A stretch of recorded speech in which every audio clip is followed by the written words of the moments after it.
NSUI Nagar Kurnool జిల్లా స్థాయి సమావేశం కల్వకుర్తి క్యాంప్ ఆఫీసులో నిర్వహించడం జరిగింది. జిల్లాలో ఉన్న అన్ని మండల కమిటీలు, కాలేజ్ కమిటీలు వేయాలని మాట్లాడుకోవడం జరిగింది.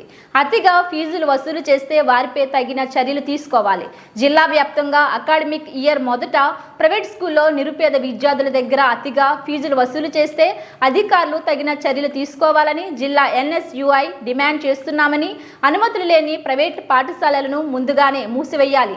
ఎందుకంటే పిల్లల జాయినింగ్ అయిన తర్వాత పాఠశాలలు మూసివేస్తే పిల్లల భవిష్యత్తు ఖరాబ్ అవుతుంది. కాబట్టి తక్షణమే జిల్లా విద్యాధికారులు అనుమతులు లేని పాఠశాలలను రద్దు చేయాలని ఎన్ఎస్యుఐ ఎప్పుడు విద్యార్థుల పక్షాన ఉంటూ జిల్లాలో ఎక్కడ విద్యార్థుల సమస్యలు ఉంటే అక్కడ ఎన్ఎస్యుఐ ఉంటుందని, అదేవిధంగా జిల్లాలో అనేక సమస్యల గురించి చర్చ చేసుకోవడం జరిగింది.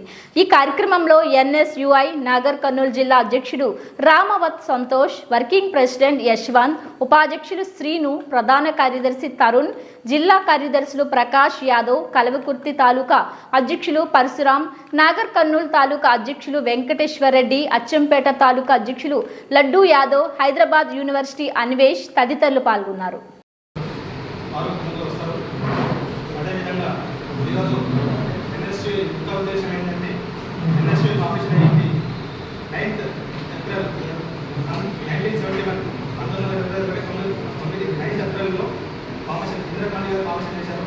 ఈ ఆర్గనైజేషన్ అనేది ప్రతి ఒక్కరికి విద్యార్థుల సమస్యల గురించి ఎన్ఎస్యుఐ అంటే ఆర్గనైజేషన్.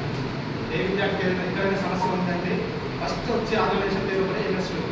ఈ ఆర్గనైజేషన్లో ఏంటంటే చాలామంది విద్యార్థులు తెలియదు ఏ ఆర్గనైజేషన్.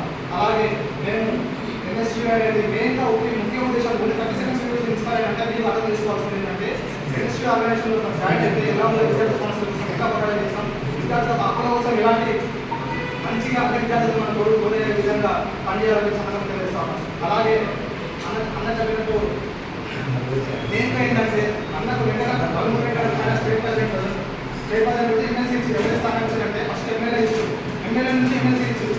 అంటే దాని నిదర్శనం ఏంటంటే విద్యార్థుల సమస్యల కోసం వెళ్ళినప్పుడు కొట్లాడే వ్యక్తి ఈ బలముగా వెంకట వ్యక్తి సామాన్య ఆయన ఎటువంటి పొలిటికల్ పార్టీలో కాంట్రోల్ లేదు. అయినప్పటికీ కూడా మన విద్యార్థుల కోసం విద్యార్థులు చెబితే బాగోదు, విద్యార్థుల సమస్యల కోసం పోరాడలే మనకు విద్యార్థుల హక్కుల కోసం మనం సపోర్ట్ చేయాలి.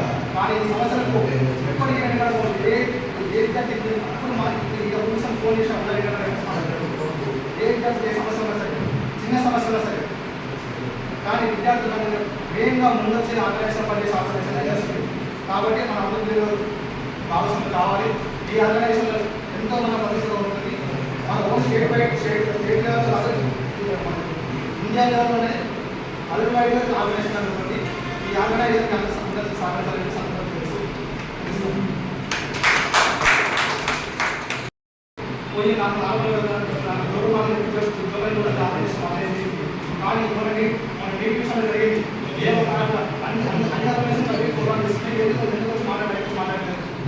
అంటే ఆ విద్యార్థుల కోసం అంటే విద్యార్థులు చదువుకున్నా సరే ఆర్గనైజేషన్ మెయిన్గా కేంద్ర ప్రభుత్వం వన్ వైఖరి ఎన్టీఏ అనేది ఒక ఏజెన్సీ ఇచ్చి ఉచితంగా విద్యార్థులను రాసిన విద్యార్థులు ఆందోళన ప్రయత్నిస్తున్నారు. కానీ ఇది అధికారానికి మన గొప్ప ఆర్గనైజేషనే కాదు, కలిసికట్టుగా ఈరోజు మన హైదరాబాద్ నారాయణగూడ నుంచి